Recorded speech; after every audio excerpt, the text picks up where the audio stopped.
dan salam sejahtera bagi kita semua yang hadir dan ada di sini.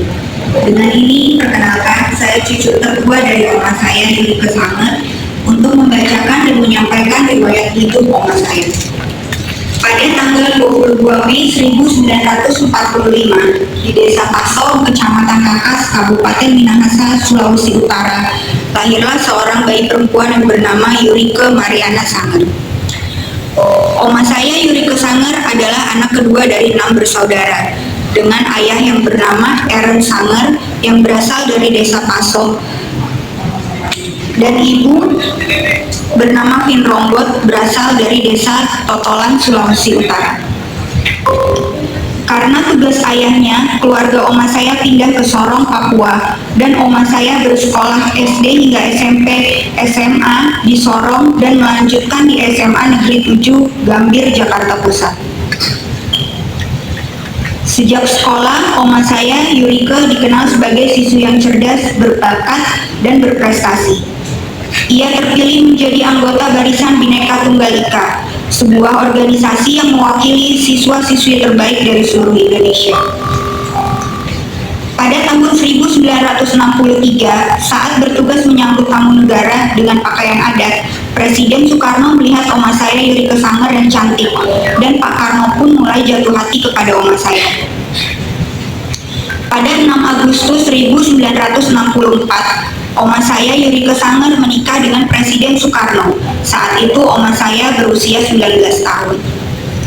Setelah menikah dengan Pak Karno, oma saya Yurike Sanger tinggal di rumah di Polonia, Jalan Cipinang Cempedak 1, Jakarta Timur. Namun, kondisi politik yang penuh gejolak membuat pernikahan ini penuh ujian hingga akhirnya berakhir. Dengan Pak Karno, oma saya Yurike Sanger di pernikahan selanjutnya dikaruniai 4 orang anak, 3 putra dan 1 putri, 13 cucu dan 3 cicit. Oma saya Yurike Sanger kemudian pindah ke Amerika Serikat dan berstatus sebagai warga negara Amerika Serikat. Oma saya bekerja dan aktif di bidang sosial, serta tetap menunjukkan kepeduliannya kepada sesama. Pada tahun 2013, oma saya Yurike Sanger didiagnosis kanker payudara. Dokter sudah memvonis dan memperkirakan oma saya hanya bertahan 6 bulan.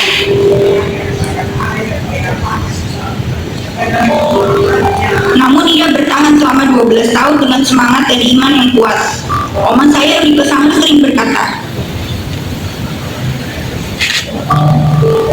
"Itu kan kata dokter, bukan kata Tuhan."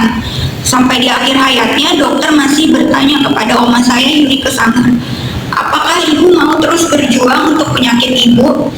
Dan oma saya hanya menjawab, "Saya akan terus berjuang, tapi semua itu terserah dan saya kembalikan kepada Tuhan."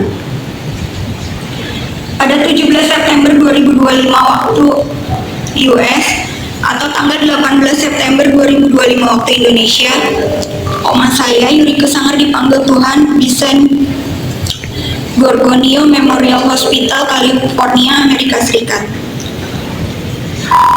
Dan setelah ibadah ini, kami semua akan mengantarkan oma saya Yurike Sanger ke TPU Tanah Kusir, Blok Khusus Pejuang dan Perintis Batu 5 untuk dimakamkan. Kehidupan oma saya Yurike Sanger setelah saya lihat dan pelajari, ini adalah kisah kehidupan tentang ketabahan, martabat, mengasihi, cinta keluarga, dan cinta kepada sesama. Dari gadis Minahasa menjadi ibu negara Republik Indonesia. Dan menurut saya, oma saya Yurike Sanger adalah bagian dari sejarah bangsa. Dan saya yakin dan percaya oma saya Yurike Sanger sekarang tidak sendiri, tetapi ada Tuhan Yesus yang selalu menjaga mengurus oma saya di surga. Di mana ada dikutip juga di dalam Alkitab di Filipi 1 ayat 21. Karena bagiku hidup adalah Kristus dan mati adalah keuntungan. Dan sekali lagi atas nama keluarga oma, saya mengucapkan terima kasih kepada semua keluarga besar, pelayan, pemerintah Indonesia, pemerintah Amerika Serikat, Arta Graha Peduli, Gereja Mawar Sharon, dan semua yang saya tidak bisa sebutkan satu persatu atas perhatiannya kepada oma saya. Mohon dimaafkan apabila ada kesalahan oma saya Yurike Sanger yang tidak disengaja maupun tidak disengaja. Terima kasih.